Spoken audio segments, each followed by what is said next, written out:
Hey everyone, this is Eric. I'm just going to do a quick guide on how to install my shoulder brackets. If you have the full set, it came with the pads and buttons. If not, then you just have the normal set that excludes the pads and buttons over here. Either way, this guide works the same for both. So you're going to start off by grabbing your bottom bracket, which is the one with the wells on it. And just so you know, for most of my 3D printed parts, I designed them so that there's a pressure fit. So they're going to be slightly larger than whatever area they're going into, just so that the pressure is tight on all sides. And it's just a way to keep it a little bit more structurally safe. With that being said, it's very possible that printed parts may not fit completely easily, especially with this bottom bracket. You want to notice that the edges that go along the bottom of the compartment are a little tight. Before I send them out, I test fit them a couple times and I file down anything that's excessively difficult to put in, so you should be fine when you get it. But if you do have issues fitting it, just go ahead and, again, you can file, lightly Dremel just the edges along the bottom. So if you have your bracket, oopsies, you can go ahead and place it inside. Again, it's going to be a little bit of a pressure fit, so what you're going to want to do is, the easiest way I've done it at least, is place your bracket in very loosely with the top of the bracket with the pegs going in first, so you can see that it's kind of a slant. The back end is still lifted up. So once you have it fit in like that, you can go ahead and put your thumbs on the top right there, the one that's against the battery compartment, and you just do a good press in, and there you go. So that's in right there. You can feel it's pretty good in there.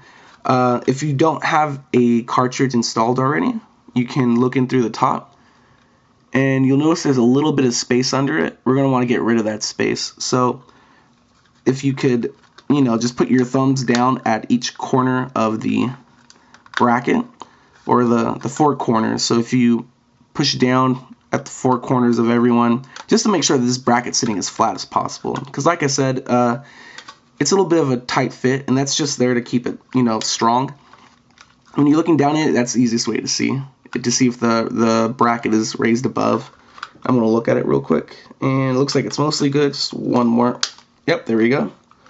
And if you keep doing that and it's just not pushing all the way down, you can grab something like pliers and just do a good hard press on each corner. You shouldn't have to do this, but I mean, if it becomes excessively hard, this helps out quite a bit. And there'll always be a slight, very, very, very slight spacing between the bracket and the bottom. That's because the the edge that it's on is actually a small lip right under it. So it'll always be a little bit, but as long as it's mostly down, you're fine. Once it's right here, you're going to want to take the provided guide hole. I already cut mine out, as you can see, but it works just like the Hooly Hoo guide hole. You just place it down into the circle, then just push it down, and once you have it in there, you just drill through the center hole. Again, like I said, my tolerances are really tight, especially for this one, because if this isn't tight, then you might not get the center of the hole. So if it's hard to slip this through, I would recommend trying to push it through your bracket before you even install the bracket. So just push it through a couple times to kind of smoothen it out. After you have that, do the same thing with the other side. Put the guide hole in the other one and drill it out. I believe this hole is 2 millimeters, so any drill bit from 2 millimeters down should be fine.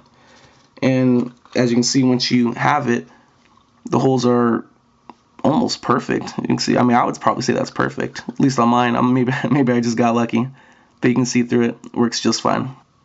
Once you have that done, you can take your pad right here, and we're going to need to do some cutting on this to fit for our bracket.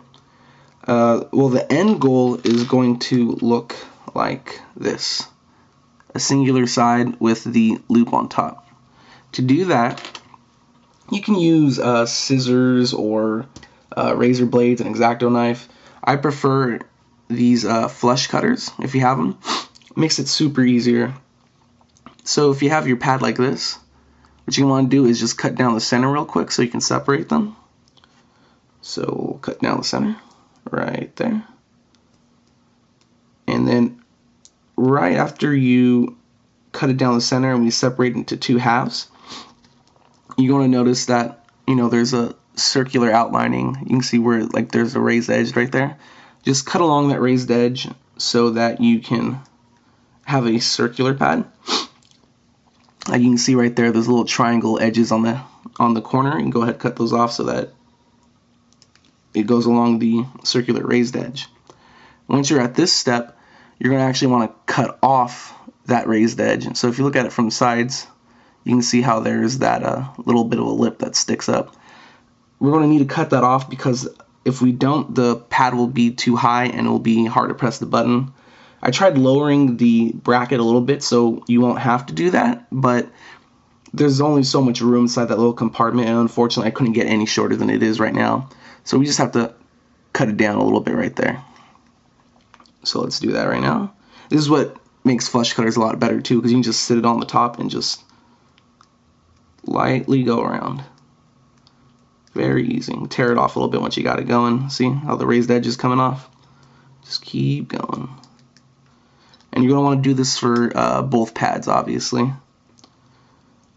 One fair bit of warning though, once you get to the part of the pad that has the little guide hole, you're going to want to be a little bit careful because you can rip that hole. You can still use it without it, but it's really inconvenient because it won't stay in place as easily. But yeah, just make sure you are careful once you get to that section like I'm doing right now. Just do it slowly. Try not to pull on it because it can rip. Okay, and that's what we have. Just the circle with the raised edges clipped off.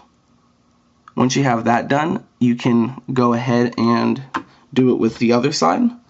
Just for the sake of this video, I'm just going to use a pre-cut one that I've already had over here. So now you got two of these right here. Next, you're going to want to bring your case back with the brackets and then use the guide holes right here, and you can place them on the pegs. But I mean, of course, you're going to need to put your buttons in first. So go ahead, slide your buttons in. While I'm sliding the buttons in, this is another moment to mention that 3D printed brackets are also, they have a little bit of a problem sometimes. They can always have little bits of plastic sticking out. Again, I try to make sure to clean everything up before I send it out, but always a word of warning. So if you put your buttons in and you can feel it's overly getting caught on the sides, just make sure to get maybe a razor blade and clean out any edges that might look like they're sticking out. I try to clean them up, but I miss them every once in a while. If you do have any issues though, it's most likely, if you're looking at this bracket right here, it's most likely on the bottom side, because the bottom side is how it's printed. It's printed up this way, and when you 3D print on a bed, it hits the first layer hits the bottom of the bed, and it kind of spreads out a little bit, you know, as it's getting stuck to the glass. So it could be there's a little bit of extra sticking out the bottom. I try to clean it up, but if it's still a little bit issue, you can get a blade and just lightly go around the bottom, and should be fine. So where did I put that button at? There we go. So place both buttons inside. Then take the pads that you just cut, take the guide holes on them, you can see the little guide hole, and you just place them over the pegs. The pegs are a little bit wide just to make sure they don't break in shipping, so you have to spread it across it a little bit. But once you do that, you just place the pegs right there and it should center over the buttonholes. Do the same thing with the other one, obviously. So take your pad and place it over the peg again, and there we go. Now you got right there. If you were cutting and you didn't cut enough, you'll notice that there's a little bit of a bottom of the pad that hits against the battery compartment. You can just go ahead and, you know, snip some of that off right there. Right now it's not bad enough in my case, but obviously if it's sticking out a little bit, then it's going to be making the button crooked. So just go ahead and cut a little bit of the bottom off. I did that on a previous one. I cut maybe a little bit too much, but you may need to do something like that just so it doesn't hit the bottom and make the button crooked. Once you have that installed, get your PCB right here and just place it over the buttons like that. Once you have that done, there's 3 screws that come with the bracket. You want to take the shorter fat one. It's the M2 screw. The shorter fat one goes into the center of the bracket. So you place that in the center. Get your screwdriver. And just screw it in. This screw isn't necessarily to hold the bracket together. I mean, it does do that, but it's really unnecessary as the other parts of the bracket actually do a better job of holding it. This is mostly to keep the PCB centered, while also providing a little bit of support. But it's mostly just to keep it centered right there. See? Now it's in there. All you gotta do next is grab your side brackets, and it should be obvious which one's which because it's just the angle that it's sitting at. But the left side will be the one without any notches, and the right side will be the one with a little notch in the corner. This notch is to fit Kite's daughter board, as it has a little wire harness that hits around the same area. And another note, this bracket is the same height as the extra boards that come with the daughter board that you have to solder on, the little spacer boards. So you actually don't have to, and you shouldn't solder on the spacer boards if you have Kite's board, because you can just rest the board directly on top of here. And if you have the spacer boards, I'm assuming it probably wouldn't fit anymore because it would be too much too much of a thickness to it. So make sure you don't solder on those little spacer boards. So these want to have a tight fit just like everything else. You just place it over the little screw pegs in the Game Boy, and you give it a good firm push, and there we go. Honestly, you probably don't even need to screw that down because it's so tight. So just like that, and do the same thing with the other screw hole right there on the side.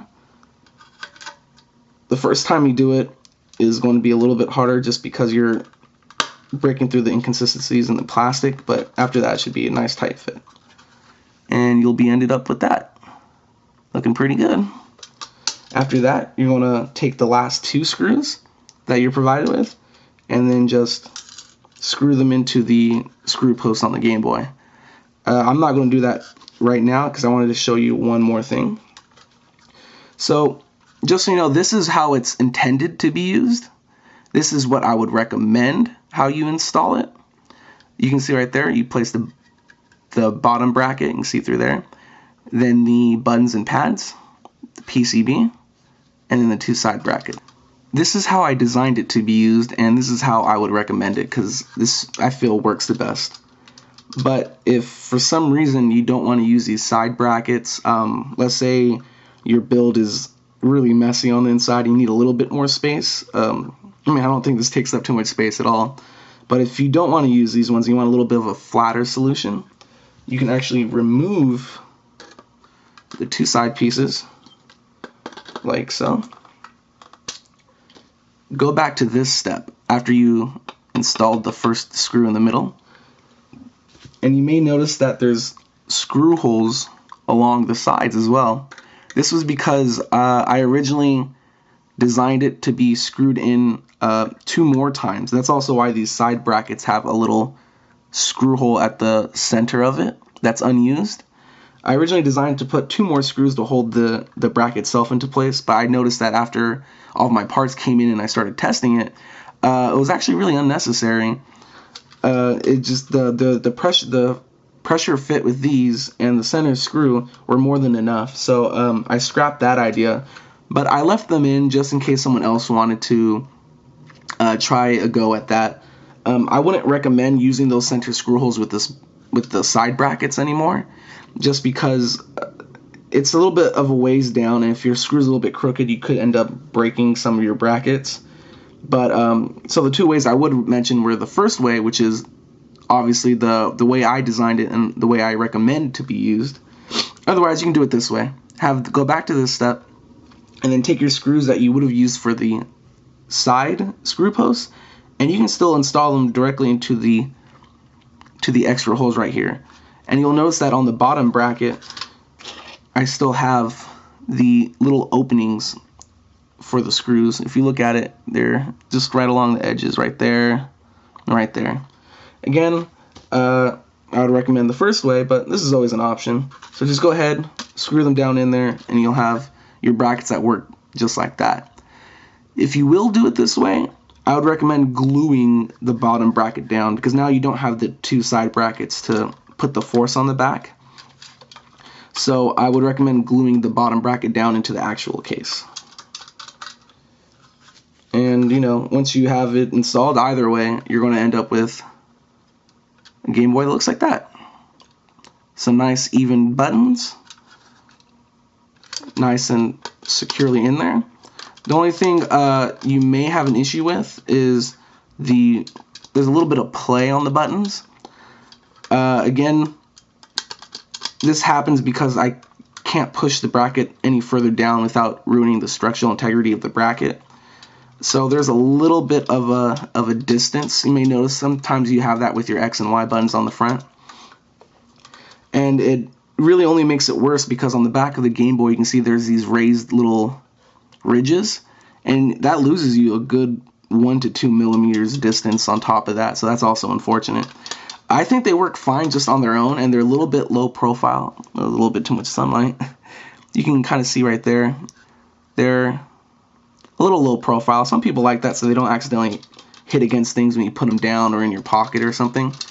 They still work just fine, but if you'd like to add a little bit more action to it, there's always the little trick that I'm sure you probably heard by now on the pseudo mods, where you take the screen protector that it came with, just clip out a little piece or a hole punch if you have it, and you can actually place it in the bottom of the button. And when you do that, it raises the button a little bit more so it hits the conductive pad faster. So you actually have a lot better action time on it, and it sticks up a little bit more. And again, you can use either way. You can use the original way like this. It still works just fine. I would recommend actually putting a little piece of plastic inside your button though, because it does feel a lot better to me. I prefer the higher action over the low profile. It feels more like the A and B buttons on the front. So before you install everything, I'd definitely recommend putting a little piece of plastic in the button. And there we go. So after you've done everything, there you go. You have your Game Boy with your shoulder buttons right there. And if you have any questions on installing or just about the product in general, you can go ahead and just shoot me a message on Pseudomod, or you can find me on Facebook. I'm part of the RetroPie Handhelds Facebook group over at Facebook. You can talk to me there. You can talk to anyone else there too. It's a pretty big community with just people helping each other out with all these different Game Boy mods. I also have a Instagram and a Facebook page for some of my products that I make, and just some of the cool things that I like to make for these Game Boy projects to make it a little bit easier to build. My name is Glitched Gaming over at Instagram as well as Facebook. You can go to facebook.com/glitchedgaming. It's GLITCHD. There's no ED at the end. It's just a D at the end. And there you'll find some of my other stuff. And if you've been following me on Pseudomod, I also posted some free STLs over on the 3D printing subthread. So you can have a... Do I have it around here, actually? No, I don't have it around here. I have a printed bracket that you can use as a stencil for cutting out your screen. As you know, you need to cut it out for your larger 3.5-inch screen. It's just you plop it straight in and you can draw a line around it. It makes it a little bit easier to cut. I also made an audio bracket that holds your headphone jack and your amplifier. Also very useful. So you can find those over, the STLs for those over at the 3D printing subthread. Other than that, I hope this bracket helps you out with your projects. I hope it makes it a little bit easier to build and not just put a bunch of hot glue in there. And I hope it makes it a little bit easier to play. So if you have any questions, go ahead and ask me Pseudomod, Facebook, Instagram, whatever you like, and I'll help you as soon as I see it. So thank you very much. Have a great day.